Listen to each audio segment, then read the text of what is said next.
NANCY CARROLL rose into stardom in the late silent era and was a superstar in the early talkie era, receiving an Academy Award nomination in 1930. But by 1938, she shifted to character parts and eventually only acted sporadically.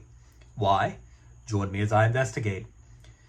NANCY CARROLL was born Anne Veronica LaHeve in 1903 in New York City to Irish immigrants Thomas and Anne LaHeve.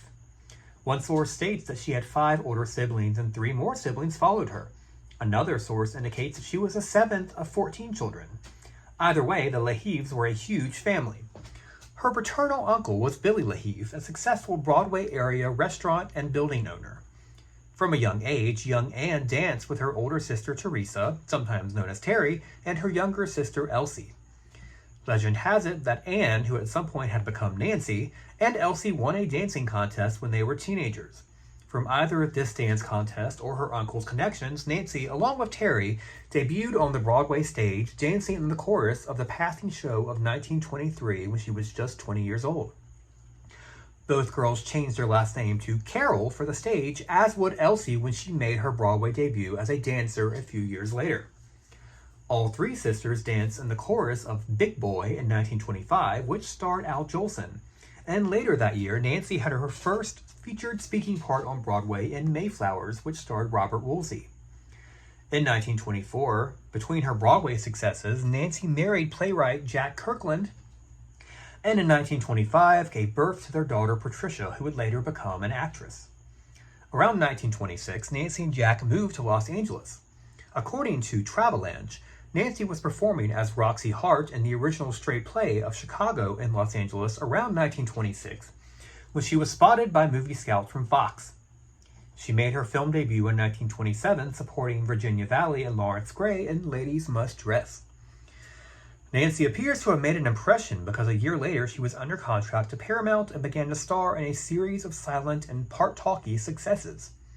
First, she starred with Buddy Rogers in the part-talkie screen adaptation of the hit play Abie's Irish Rose, which was a big hit and launched Nancy into stardom almost immediately. Later that year, she starred in the silents Easy Come, Easy Go, The Water Hole, and Chicken a la King. She also starred in the part-talkies Manhattan Cocktail and The Shop-Worn Angel. All of these films got Nancy good reviews. It should also be noted that since so many of these films were part-talkies, Nancy had no trouble acting in both silents or talkies, moving easily between the 2 types of sound during this transitional period. Nancy entered 1929 still a success.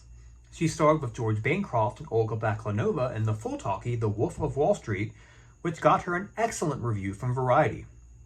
She also starred in one final silent on loan out to Fox, The Sin Sister, which got mixed reviews as a film, but Nancy was singled out for doing very well. Unfortunately, most of Nancy's film work from this successful beginning era of her career are lost. Only Abie's Irish Rose and The Shop-Worn Angel survive, albeit incomplete, at the Library of Congress. For the rest of 1929, Nancy had 4 more talkie successes. First, she got raves for her singing and acting in Close Harmony. Next, she got raves again, singing and dancing opposite Hal Skelly in The Dance of Life, an early precursor to A Star is Born that gave Nancy one of her first opportunities on the film to show her considerable dramatic range as an actress. Variety singled out her work in Illusion, in which she was reteamed with Buddy Rogers in a movie about a vaudeville magic act that is broken up by a socialite played by Kay Francis. Finally, Nancy starred in another successful musical, Sweetie, which saw her as a young woman that inherits a university that belongs to her family, which just so happens to enroll her beau, played by Stanley Smith, as a student and a star football player. Nancy sings a lovely rendition of My Sweeter Than Sweet in the film and got good notices yet again. Nancy's films were so successful at the box office that in 1929 she was ranked 10th among the most money-making stars in the United States. Nancy entered the 1930s as one of the biggest movie stars in Hollywood, if not the world, and 1930 proved to be just as successful for Nancy as her previous years. She played a chorus girl that stows away with misanthrope Richard Arlen in Dangerous Paradise and got great reviews. Then she made another musical comedy opposite Stanley Smith again in Honey, winning good notices again. But the most critically acclaimed performance of her career came next, The Devil's Holiday, her first really serious dramatic picture since The Dance of Life. In the film, Nancy played a gold digger that marries a man, played by Phillips Holmes, for his money, only to be bought off by his disapproving father, and realize in the end that she has true feelings for him when he becomes very ill. It was Nancy's most emotionally vulnerable and brave performance yet. The New York Times said, Nancy Carroll, who hitherto confined her screen efforts to light parts, undertakes in this current subject a serious role, and the excellence of her portrayal is surprising. Variety said, Nancy Carroll is nothing less than a revelation. Here is no pretty face ingenue, but a genuine trooper with imagination and power. She is entirely persuasive, both as the icy-hearted, strictly business, vamping chiseler, and later as the thawed-out and soul-miserable repentant. The public agreed, and the film was also a commercial hit. Furthermore, it brought Nancy an Academy Award nomination for Best Actress in 1930. I highly recommend this film if you can find it. It's on TCM sometimes, and I bought a DVD that a fan made of it, and also found Nancy, like her reviewers, to be a revelation, particularly in her powerful, repenting monologues towards the end of the film. Unfortunately, as Nancy was critically acclaimed and taken more seriously as a real actress with Devil's Holiday, she also began to get bad press for her apparent off-camera diva attitude. Director Edmund Goulding was reported to have said that Nancy wasn't in good frame of mind and was so determined to score a success as a dramatic actress that tears of rage would flow down her cheeks when a scene did not go as it should. But while the general public believed that Nancy was quote-unquote difficult due to the testimony of the men in the industry, was she really, or was she just serious about her work and determined to stand up for herself? More on this later. Nancy and Phillips Holmes teamed up again in 1931's Stolen Heaven, an interesting film about a pair of thieves that plan to spend all of their wealth and then commit suicide when it runs out, but begin to morally question the meaning of life along the way. Unfortunately, it did not score Nancy or Phillips the same level of success as its predecessor. It also got negative reviews, as did The Night Angel, in which she starred opposite Frederick March and was directed by Goulding again. And Personal Maid, an attempt to return Nancy to light comedy by Paramount later that year, also got bad reviews. 1931 also was not great for Nancy personally. She and Kirkland divorced. 1932 also proved to be a rocky year for Nancy career-wise. She had another flop with Broken Lullaby, directed by Ernest Lubitsch, even though some critics praised her performance while others did not. She got further bad reviews for her work in Wayward, in which she starred opposite Richard Arlen as a girl whose mother-in-law threatens to destroy her and her husband's happiness. The fun pre-co comedy Hot Saturday followed, in which she played a young bank clerk that is slandered by charming playboy Cary Grant. Although she and Grant got good reviews for this one, the film didn't do much to revitalize her popularity with the public. However, in 1933, she was loaned to Universal to make a film that has become a cult classic over the years. James Whale's thriller, The Kiss Before the Mirror, in which she gave a startling performance as the often nasty, adulterous wife to Frank Morgan, who might have murder and revenge in his eyes. It was an excellent performance, her best since Devil's Holiday, in my opinion. The New York Times gave her raves, while Variety found fault with her performance. Incidentally, kind of in this period and a few years and after this, Nancy's raves always came from the New York Times, while her bad reviews came from Variety. Unfortunately, the film also didn't do much to revitalize Nancy's popularity with the public, and her brave depiction of such a mean character unfortunately hurt her career even more, since sadly, her diva reputation continued to grow. Director Lubitsch had accused her of, quote, not being able to take direction, end quote. Other directors had similar things to say. When Nancy's contract came up for renewal at the end of 1933, Paramount dropped her. Not discouraged, Nancy first returned to Broadway and starred in An Undesirable Lady, but it closed sadly after only 24 performances. She then signed a deal with Columbia in 1934. First, she starred as the fiancée of a jealous boxer played by George Murphy in Jealousy. Variety, ever Nancy's enemy, apparently, complimented her performance, but then said her character was, quote, a stupid fool, unquote. Wow. Nancy made 3 more pictures at Columbia in 1935, including After the Dance, a fun movie about a chorus girl that takes in an escaped convict played by George Murphy again, and lets him join her act masked once she finds out that he can dance. They have some truly charming moments and lovely dance numbers. Her final film at Columbia was Atlantic Adventure, in which she played the girlfriend of Lloyd Nolan, who becomes involved in his reporter character's scoop aboard a cruise ship, with all types of comedic situations ensuing. It seems to have come and gone without much impression, sadly.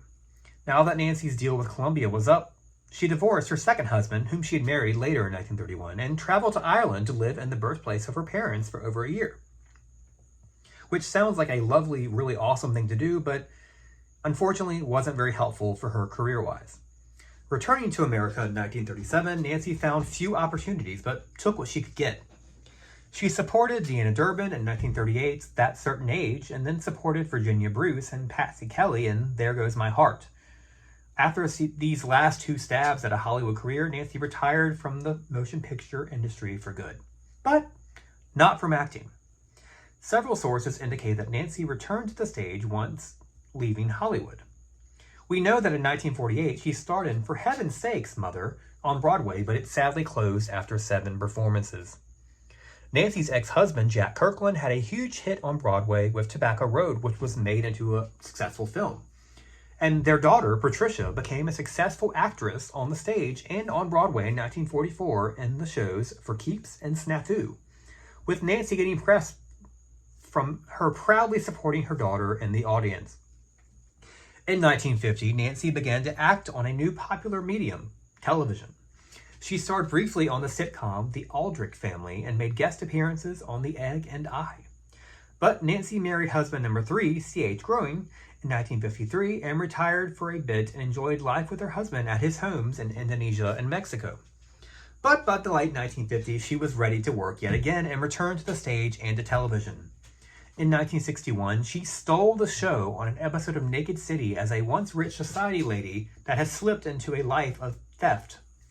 She also began to tour in the popular comedy Never Too Late between 1963 and 1965, starring in a role originated by Maureen O'Sullivan. Sadly, in August of 1965, when Nancy failed to report for a performance of Never Too Late, her daughter sent the police over to her mother's home, and they found Nancy sadly dead of a brain aneurysm. She was just 61 years old.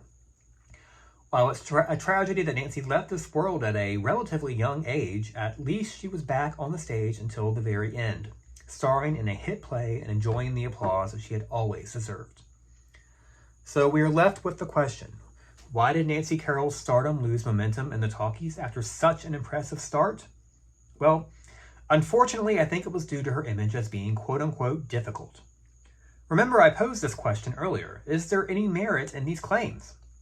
We have testimony from directors and co-stars about Nancy's apparent diva-like behavior. We even have some words from Nancy herself.